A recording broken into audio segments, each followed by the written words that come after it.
नमस्कार दोस्तों, जय भीम जय भारत। आज हमारे बीच में ओबीसी महासभा दिल्ली प्रदेश के कार्यालय पर हमारे बीच में है मध्य प्रदेश के भिंड जिले से मेहगांव विधानसभा से पूर्व बहुजन समाज पार्टी प्रत्याशी माननीय राजवीर सिंह बघेल जी और वर्तमान में मेहगांव से जिला पंचायत सदस्य भी है। साथ में हमारे बैठे हैं पूर्व जनपद सदस्य अटेर से शंभू दयाल बघेल जी। सभी दोनों भाइयों को नमस्कार, जय भीम। नमस्कार। तो दोस्तों, मैं आज नेताजी बैठे हुए हैं राजवीर सिंह बघेल जी, और मैं जानना चाह रहा हूं कि आप 2023 का चुनाव हुआ था मध्य प्रदेश में, आप बहुजन समाज पार्टी के प्रत्याशी रहे मेहगांव विधानसभा से। क्या वहां पर आपको देखने को मिला? बहुजन समाज पार्टी का मध्य प्रदेश में क्या स्टेटस है और आगे क्या तैयारियां हैं? आपका जो चुनाव लड़ने का अनुभव क्या रहा, आपका क्या नतीजा रहा और क्या वहां पर देखने को मिला? आपको आगे क्या सुधार करना चाहिए नेताजी राजवीर सिंह बघेल जी, सबसे पहले नमस्कार और आपके चैनल को भी बहुत बहुत बधाई और धन्यवाद देना चाहते हैं।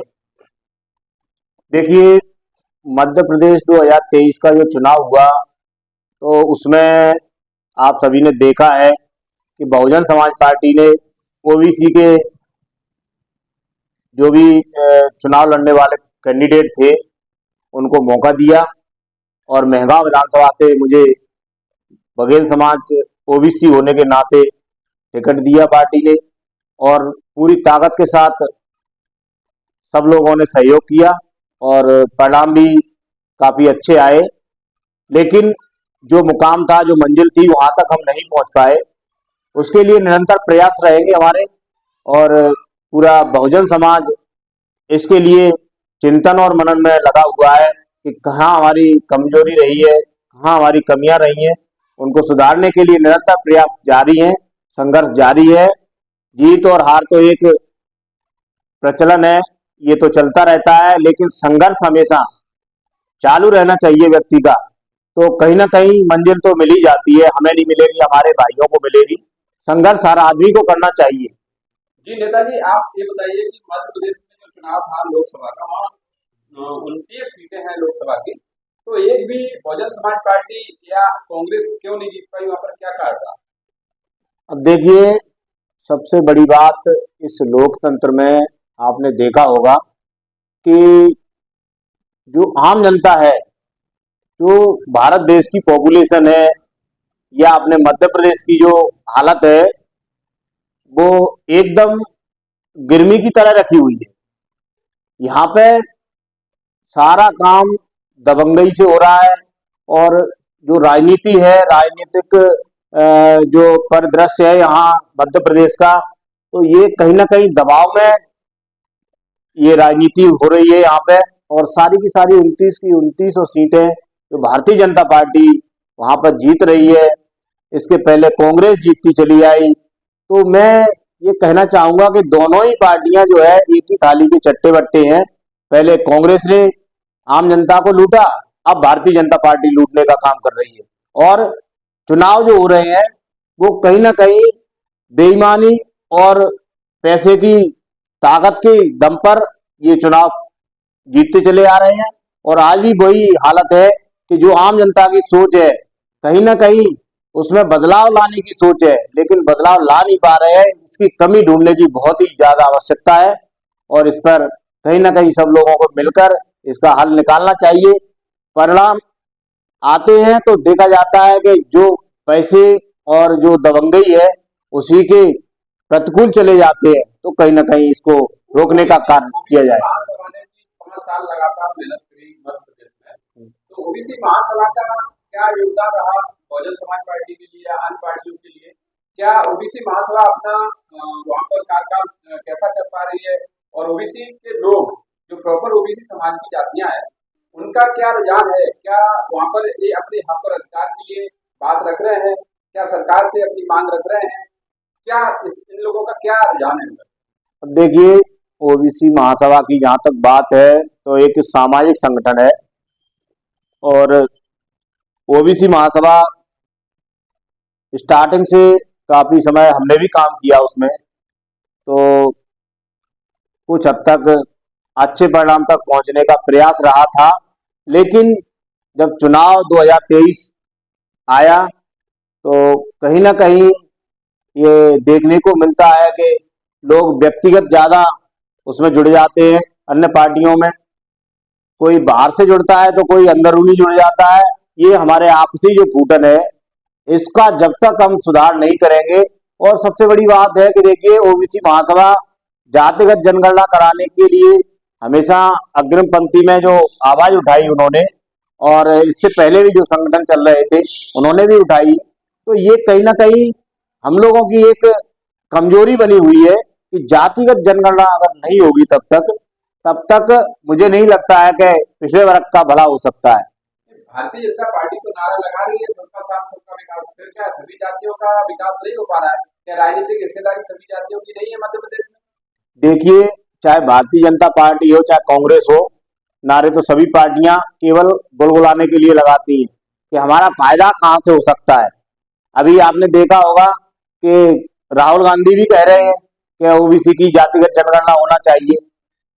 अभी तक जब से देश आजाद हुआ तब से लेके भारतीय जनता पार्टी के पहले तक कांग्रेस की ही सरकारें रही। क्या इनको तब पता नहीं था कि पिछड़े वर्ग की जातिगत जनगणना होना चाहिए या सभी जातियों की जातिगत जनगणना होना चाहिए? इनको नहीं पता था। इनकी जब कुर्सी हिलती है तब इनको याद आता है कि ओबीसी के लिए कोई मांग करना चाहिए। आज ये सत्ता से बेदखल हो गई तब इनको जातिगत जनगणना दिखाई दे रही है। जब सत्ता पे बैठे थे तब ये करा सकते थे, तब इन्होंने कराई नहीं। आज भारतीय जनता पार्टी बैठी हुई है तो वो नहीं करा रही है। वहाँ तो कमलनाथ जी का ओवर कॉन्फिडेंस था जब उन्होंने अखिलेश जी ने कहा था कि हम यहाँ पे गठबंधन करना चाहते हैं कांग्रेस से, तो उन्होंने क्या किया था कि मैं अखिलेश को नहीं जानता हूँ। तो क्या राहुल जो कमलनाथ जी का जो मुख्यमंत्री है, पूर्व मुख्यमंत्री है, और वर्तमान में भी उनको मुख्यमंत्री बनने का सपना देख रहे थे 2023 में, तो उनको इतना ओवर कॉन्फिडेंस कहाँ से आ गया कि उन्होंने अखिलेश जैसे लीडर को, जो उत्तर प्रदेश देश का सबसे बड़ा क्षेत्र है उत्तर प्रदेश, उसको उनको मंत्री भी रहे और उनको बोल दिया कि मैं अखिलेश को नहीं जानता हूँ। तो क्या ये ओवर ओवर कॉन्फिडेंस में बोला था कमलनाथ जी ने? देखिए, होता क्या है, जब आदमी सत्ता का मजा ज्यादा हद तक चाख लेता है तो उसको कुछ दिखाई देता नहीं है। फिर उसको ये लगता है कि मैं चाहे अच्छा बोलूं बुरा बोलूं, किसी की इज्जत करूं या बेइज्जती करूं, उसको कुछ पता नहीं रहता है। वो तो मस्त मगन हो जाता है सत्ता के नशे में। तो इसलिए वो तो कुछ भी अनाप शनाप जवाब दे सकते हैं, और उनको ये पता नहीं है कि ये जवाब दे तो रहे हैं, क्या ये जनता के लिए सही है, कौन काम कर रहा है कौन नहीं कर रहा है जनता सब जानती है। इसकी उन्हें बताने की जरूरत नहीं है, या वो किसी को जाने या न जाने उससे भी कोई लेना देना नहीं है। लेकिन आज वो दुर्दशा हो चुकी है इनकी कि आज जनता इनको जानते हुए भी इनका नाम नहीं लेना चाहती है। तो कांग्रेस और भारतीय जनता पार्टी में क्या पिछड़े वर्ग को हिस्सेदारी नहीं मिल पा रही? अब ये तो आप जब 2023 की बात कर रहे हैं, आप तो 2023 में आपने देख लिया पूरे मध्य प्रदेश में। बताओ पिछड़े वर्ग के लिए कहां से इन्होंने टिकट दिया? कहां से? एक भी भारतीय जनता पार्टी ने सिंगल कहीं से कोई नहीं दिया है ना, और कांग्रेस ने भी नहीं दिया। हमारे भिंड की बात करें तो जहां पे लगातार उन्होंने दावे किए कि एक सीट कांग्रेस पार्टी पिछड़े वर्ग को देगी, लेकिन नतीजा आपने देखा। परिणाम जब लिस्ट के आए तो चारों के पांचों उनके एक केवल आरक्षित सीट दी तो उसको एससी के लिए उन्होंने दिया, बाकी चारों सीटें सामान्य वर्ग को दी। वो तो संवैधानिक जो पद है, मान लीजिए एससी का जो बहुत विधानसभा सीट है मध्य प्रदेश की, तो वो तो एससी है, उसमें तो किसी का कोई होता ही नहीं है। वो तो बीजेपी भी, आम आदमी पार्टी हो, कांग्रेस हो, बहुजन समाज पार्टी हो, तो एससी का प्रत्याशी रहना ही रहना होता है। उसमें किसी पार्टी का कोई वो नहीं है कि वो भिंड में एक ऐसी सीट को दे रही। वो तो संवैधानिक है, तो वो तो मिलना ही मिलना है, उसको कोई रोक नहीं पाएगा। तो कुल मिला के कहने का मतलब ये है कि कांग्रेस और भारतीय जनता पार्टी मध्य प्रदेश में पिछड़े वर्ग की जाति जनगणना कराने में दोनों लोगों की सोच ये है कि पिछड़े वर्ग की जाति जनगणना नहीं होनी चाहिए। लेकिन आप बहुजन समाज पार्टी से जुड़े हुए हैं, बहुजन समाज पार्टी ने आपको जिम्मेदारी भी दी है, विधानसभा चुनाव भी टिकट भी दिया है। तो आज बहुजन समाज पार्टी की मध्य प्रदेश में क्या स्थिति बनी हुई है? नए प्रभारी को भी नियुक्त किया गया है, मुझे ऐसा सुनने में मिला है, और जिला अध्यक्ष और आप भी है, जिले में काफी मजबूती के साथ आप लोग आगे आ रहे हैं। तो क्या लग रहा है कि आगे भविष्य में बहुजन समाज पार्टी कुछ कर पाएगी क्या मध्य प्रदेश में? देखिए, एक वो समय था जब मान्यवर कांशीराम साहब जब आंदोलन के लिए सड़कों पर उतरते थे, उनके साथ पूरा देश ही खड़ा रहता था उनके पीछे। तो आपने देखा था वो जज्बा था, वो जुनून था, और लोगों को एक आशा भी थी कि उनको एक आशा थी कि मतलब हमारा कोई लीडर, कोई मसीहा हमारे लिए राजनीति में उद्धार करने के लिए आया है। हम सो रहे थे, हमें जगाया आके, तो उनके लिए कहीं ना कहीं काम करने वाला व्यक्ति आया।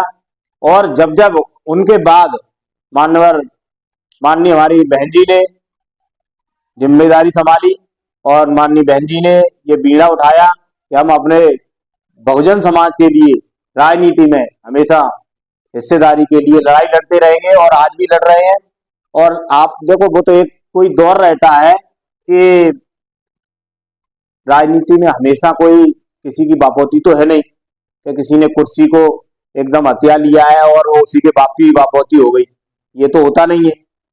आज ये लोग कर रहे हैं, कल जनता ही इनको तख्ता पलट देगी और इनकी कुर्सी भी। नेताजी, ये तो मध्य प्रदेश की बात रही, लेकिन मैं एक बात समझना चाह रहा हूँ आपसे। मध्य प्रदेश एक बड़ा प्रदेश है, 320 विधानसभा है और 230 विधानसभा है वहां पर। तो वहां का जो व्यक्ति है, खासकर SC ST OBC और माइनॉरिटी समाज का व्यक्ति दिल्ली में, मुंबई में, आगरा में या अन्य प्रदेशों में जाकर के शिफ्ट हुआ है, इसका क्या कारण था? क्या मध्य प्रदेश में सरकार इनको रोजगार नहीं दे पा रही? देखिए, आपने देखा है, ये पहले कांग्रेस लूटती रही, आज भारतीय जनता पार्टी बिल्कुल इसकी जो सरकार है, इसने आम जनता के लिए कोई कार्य नहीं किए है। इन्होंने प्राइवेटीकरण कर दिया है, इन्होंने रोजगार को खत्म किया है, शासकीय नौकरियां खत्म हो गई। आज देश का पढ़ा लिखा युवा बाहर जाने पर मजबूर है, क्योंकि पेट भरने के लिए, परिवार को चलाने के लिए कहीं ना कहीं आर्थिकता होना बहुत जरूरी है। और जब तक आय नहीं होगी तब तक परिवार का पालन पोषण, एजुकेशन नहीं आगे बढ़ पाएगी। इन्होंने एजुकेशन के तौर पर शासकीय जितने भी स्कूल थे वो बंद करा दिए। धीरे धीरे शिक्षा का स्तर बिल्कुल नीचे स्तर पर चला जा रहा है। इनकी तो सोच ही ये है कि जो आम व्यक्ति है वो पढ़ लिख ना पाए, क्योंकि पढ़ाई को इतना महंगा कर दिया है, प्राइवेटीकरण कर दिया है टोटल। इनके बड़े बड़े व्यापारी, इनके जो गिने चुने व्यापारी हैं, नेता हैं, इनके स्कूल हैं, इनके कॉलेज हैं, उनमें फीस देने के लिए लाखों रुपए डोनेशन चाहिए उन्हें, तब उनका बच्चे का एडमिशन और पढ़ाई वहां पे साल भर की चलती है। तो इतना पैसा लोगों पे है नहीं भाई। जब तक रोजगार नहीं होगा, पैसा नहीं कमा पाएंगे। देखिए, सरकार को चाहिए, आम जनता को क्या चाहिए? शिक्षा, स्वास्थ्य और रोजगार, ये तीन चीजें महत्वपूर्ण है। अगर आपका बच्चा फ्री में स्कूल में शिक्षा ग्रहण करता है और अच्छी शिक्षा अगर दे देंगे, तो आपका बच्चा पढ़ लिख कर खुद ही रोजगार की तरफ आगे बढ़ जाएगा, व्यापार की तरफ आगे बढ़ जाएगा। और जब आपका बच्चा पढ़ा लिखा नहीं होगा, तो आप जो मान लीजिए वो क्या कर सकता है जीवन में? वो तो एक मजदूरी बन पाएगा। और मजदूर की क्या आवक होती है? 500 रुपए कमा लेगा पर डे के। तो 500 रुपए में क्या करेगा? हारा थका आएगा तो कहीं ना कहीं उल्टे सीधे नशे में खर्च कर लेगा, और परिवार को क्या देगा वो? लगभग लगभग मुझे लगता है कि मध्य प्रदेश के कई गांव ऐसे हैं और जिनके घर में कोई सदस्य नहीं बचे, सारे जो कमाने वाले बच्चे सारे के सारे बाहर स्थापित हो गए, या गुजरात स्थापित हो गए हों, या दिल्ली में स्थापित हो गए हों, या मुंबई में स्थापित हो गए, या अन्य प्रदेशों में स्थापित हो गए। तो मैं कह रहा हूँ कई घर ऐसे हैं उनके घर में कोई भी व्यक्ति नहीं बचा है, घर में ताले पड़े हुए हैं। तो क्या मध्य प्रदेश सरकार को इस पर सोचने की आवश्यकता है कि जो मध्य प्रदेश के लोग अपना घर खाली कर करके वहां से ताला डाल के अन्य प्रदेशों में स्थापित हो रहे हैं, तो मध्य प्रदेश सरकार को क्या इसकी चिंता करने की जरूरत नहीं है?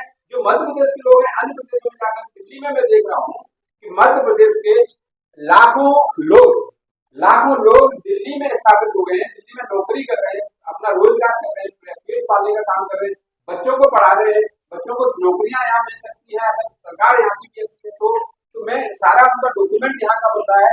तो क्या वो आने वाले टाइम में एक पीढ़ी और दूसरी पीढ़ी के बाद क्या लौट करके वो जिन लोगों ने यहाँ पे मकान बना लिए, जिन लोगों ने यहाँ पर सारी सुविधाएं ले ली, दुकान ले ली, डॉक्यूमेंट यहाँ के बन चुके हैं, उनके बच्चे यहाँ पढ़ रहे हैं, तो क्या ये लौट करके वापस मध्य प्रदेश में जो ताले लगे हुए घर हैं, क्या वो घर खुल पाएंगे? क्या वो लोग वहां से दोबारा से वापस मध्य प्रदेश जा पाएंगे? ऐसा क्या सरकार को सोचने की आवश्यकता है? 70% की आबादी, आप सर्वे कराइए मध्य प्रदेश के, मैंने बहुत सारे ऐसे गांव घर देखे हैं जहां पर 20 आदमी हैं तो 18 आदमी उनके दूसरी जगह स्थापित हो चुके हैं, मात्र 2 उनके बुजुर्ग जो मात्र गांव में बैठे हुए हैं। अगर बुजुर्ग अगर उनका चले जाएंगे, अगर वो यहाँ से विदा हो जाएंगे दुनिया से, तो मुझे लगता है कि उनके घरों में ताले पड़ जाएंगे। तो क्या मध्य प्रदेश सरकार को इस विषय पर सोचने की आवश्यकता नहीं है क्या? देखिए, बहुत सही सवाल है आपका। और आप इस बात को समझ लीजिए कि ये सारा जो सिस्टम जो हो रहा है ना, इन्होंने जानबूझकर बनाया है, क्योंकि जो वोट संख्या है वो दलित और पिछड़े मिला के काफी अच्छी संख्या है, 80 से 90% वोटर निवास करते हैं। लेकिन रोजगार और शिक्षा, ये दोनों चीजें इन्होंने खत्म की है। तो क्यों की है कि यहाँ से जो वोटर है इनका पलायन कर जाएगा अन्य प्रदेशों में। जब अन्य प्रदेशों में पलायन करेगा तो यहाँ पे जो वोट लिस्ट है, वोट तो उनके हैं लेकिन वोट डलते भी हैं। डलते कैसे हैं? दबंग लोग आके डंप कर लेते हैं, जबरदस्ती डलवा लेते हैं, धमका के डलवा लेते हैं। मतलब इस प्रकार से वोटिंग भी डल रही है उनकी, और उनको मजबूर कर दिया है बाहर जाने के लिए, क्योंकि बाहर जाएंगे तभी तो कमाएंगे। ईवीएम में तो बताते हैं डंप नहीं होता है, ईवीएम मशीन से क्या लगता है? ईवीएम में देखिए डंप क्यों नहीं होता है? ईवीएम में तो उनको तैयार कर लेते सहमति से, उनके 2 लड़के घुस जाते हैं और डंप कर लेते हैं वो तो खड़े खड़े। बैलेट पेपर से भी लूटा। ईवीएम मशीन को लाने का कारण क्या था कि बैलेट पेपर लूटे जा सकते थे, बैलेट पेपर से फर्जी वोटिंग होती थी, बैलेट पेपर से फर्जी डंपिंग होती थी, वोटिंग ज्यादा होती थी। इसके कारण इसको सुरक्षा के लिए ईवीएम लाई गई।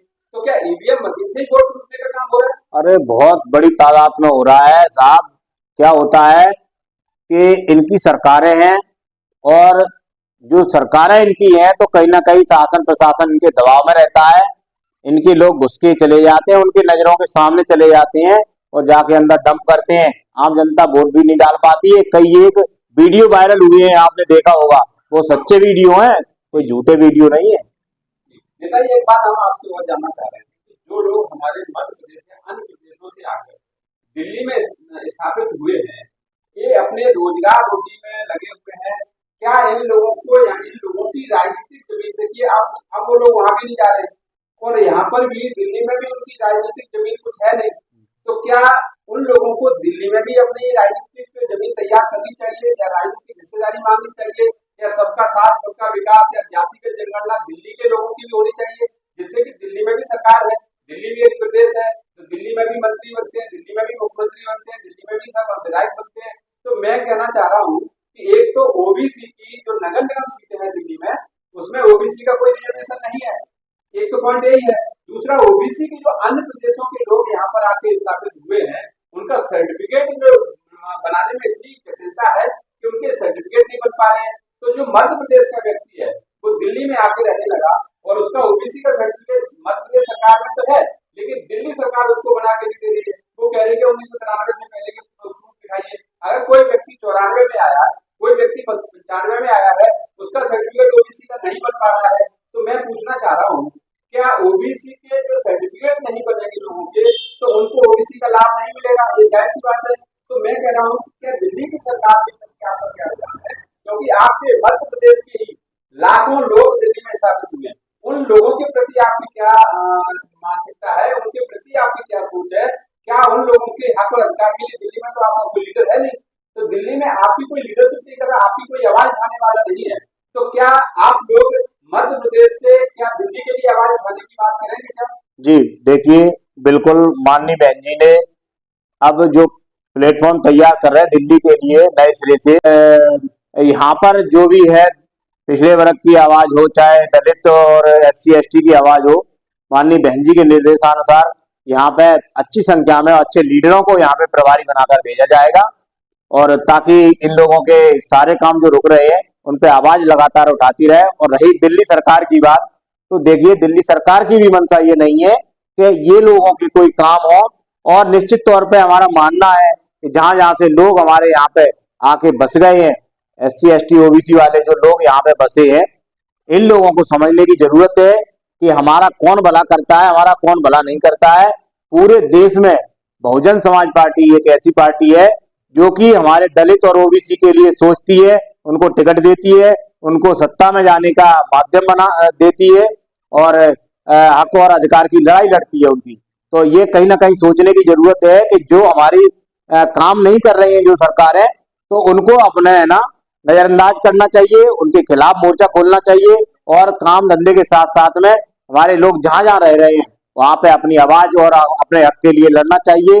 देखिए, संघर्ष अपन नहीं करेंगे तो आने वाली पीढ़ी जो है वो उससे वंचित रहेगी, सत्ता से दूर रहेगी और जो भी उनके लाभ है सरकार के, उन लाभ से दूर रहेगी और कहीं ना कहीं गर्त में जाने का काम अपने बच्चों के लिए करेंगे। मैं आपको एक जानकारी दे देता हूँ। दिल्ली सरकार की जो मेन बॉडी है उसमें मैं आपको बता देता हूँ कि माननीय जो पूर्व मुख्यमंत्री अब हो गए हैं वो माननीय केजरीवाल साहब, वो बनिया समाज से है और मनीष सिसोदिया ठाकुर समाज से है। अभी जो नई मुख्यमंत्री बनाई है मैन आरसी हुई ठाकुर समाज से है और सौरभ भारद्वाज ब्राह्मण समाज से है, और गोपाल राय जी ब्राह्मण समाज से है, सचिन जैन जी बनिया समाज से है, संजय सिंह ठाकुर समाज से है। तो जो SC ST OBC का और माइनॉरिटी का जो वोट केजरीवाल साहब लेते हैं, तो इनकी हिस्सेदारी ये क्यों नहीं दे रहे हैं? इनको क्या क्या परेशानी है? कई एक लोग हैं, मैं कह रहा हूँ कुशवा समाज का दिल्ली में न कोई पार्षद है, न कोई विधायक है, न कोई सांसद है। यही हालात आपके बघेल समाज की है, यही हालत प्रजापति समाज की है, यही हालात और भी अन्य समाज की, नाई समाज की है।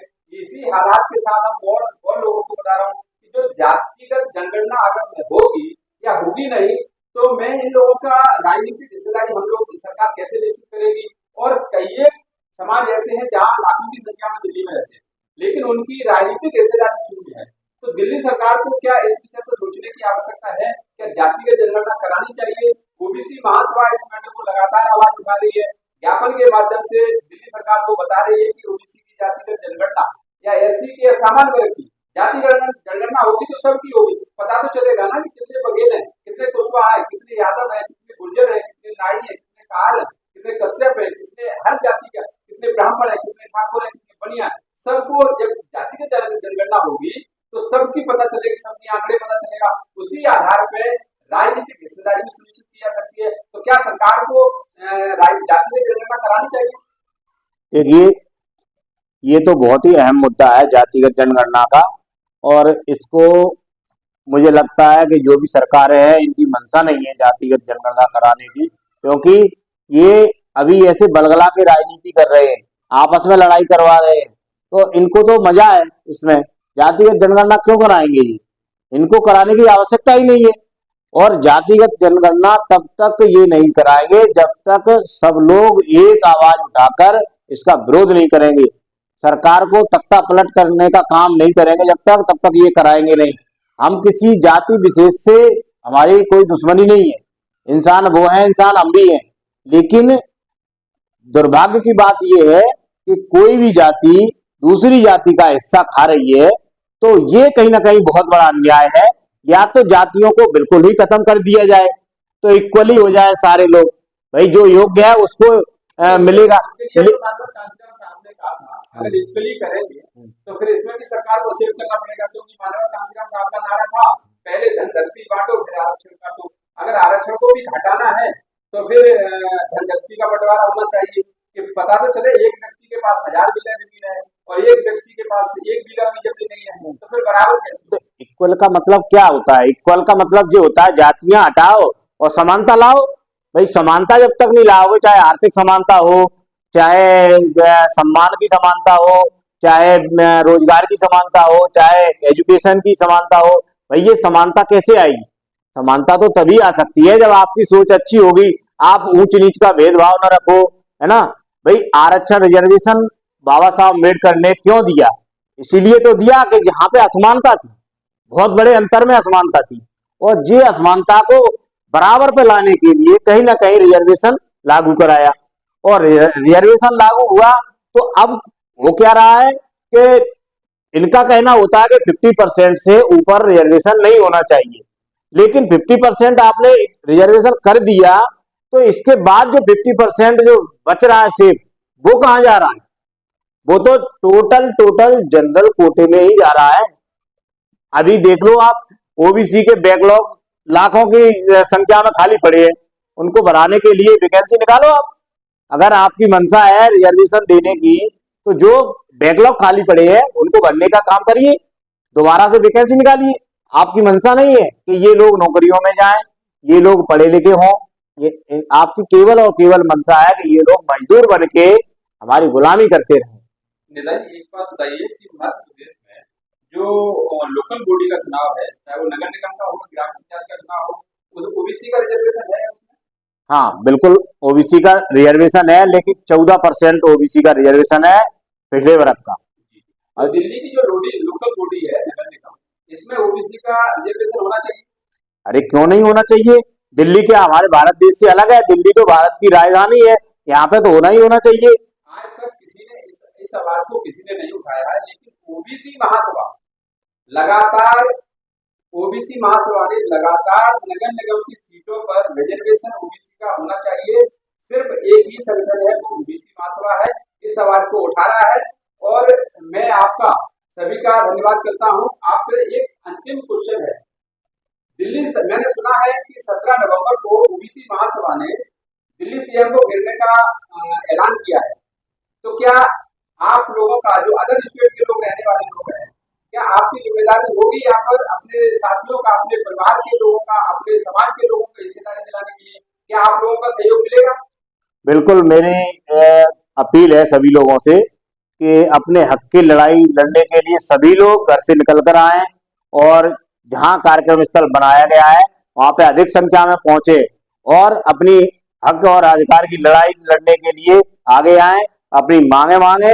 और ये सरकार का काम है कि हमें हक देती है या नहीं देती है, अगर नहीं देती है तो उनको चुनाव में पटकने का काम करें, ये गुजारिश है हमें सभी लोगों से। और बड़े तैयारी के साथ बड़ी संख्या में इसका विरोध करें आप लोग, तभी आपके हक मिल सकते हैं। मांगने से तो मुझे लगता है कि बच्चा रोता है तो माँ भी दूध नहीं पिलाती है, तो इसलिए अपने हक और अधिकार जितनी ताकत के साथ मांगेंगे तो कहीं ना कहीं इस विरोध का असर पड़ेगा सरकार पे और उनको देना ही पड़ेगा। बहुत बहुत धन्यवाद। हमारे बीच में थे राजदीप सिंह बघेल और उन्होंने पूर्व विधायक चुनाव लड़े थे महगांव से, साथ में बैठे हमारे समुदाय बघेल जी, इनका भी बहुत बड़ा योगदान है। इनका दिल्ली में है और मध्य प्रदेश की जमीन पर भी काफी एक्टिव रहते हैं और दिल्ली में भी एक्टिव रहते हैं, डोर टू डोर इनका होती रहती है। तो साथियों, मैं आप लोगों को धन्यवाद करता हूँ। नेताजी ने जो बात आपको बताई, मैं कहूँगा इस वीडियो को पूरा सुने और इसको शेयर करें। यथार्थ न्यूज़85 पर इस वीडियो को हम डालेंगे। और 17 नवंबर का नेताजी ने जो आह्वान किया है, 17 नवंबर को ओबीसी महासभा दिल्ली प्रदेश अध्यक्ष के नेतृत्व में दिल्ली के सीएम साहब को घेरने का प्लान किया है ओबीसी की जातिगत जनगणना को लेकर। और ओबीसी के जो नगर निगम की सीटें हैं उसको रिजर्व नहीं, ओबीसी की सीटें रिजर्व नहीं है। और ओबीसी का सर्टिफिकेट बनाने की प्रक्रिया में जो घोलमोल हो रहा है उसको लागू सही दिशा में चालू कराने के लिए और उनका संशोधन करने के लिए सभी ओबीसी एससी एसटी समाज के सभी बच्चों को अगर सर्टिफिकेट मिलेगा तो उनको लाभ मिलेगा, उनको नौकरियां मिलेगी, उनको एजुकेशन में लाभ मिलेगा। तो ये थे हमारे नेताजी। नेताजी आपको बहुत बहुत धन्यवाद, शुक्रिया। जय हिंद, जय भारत।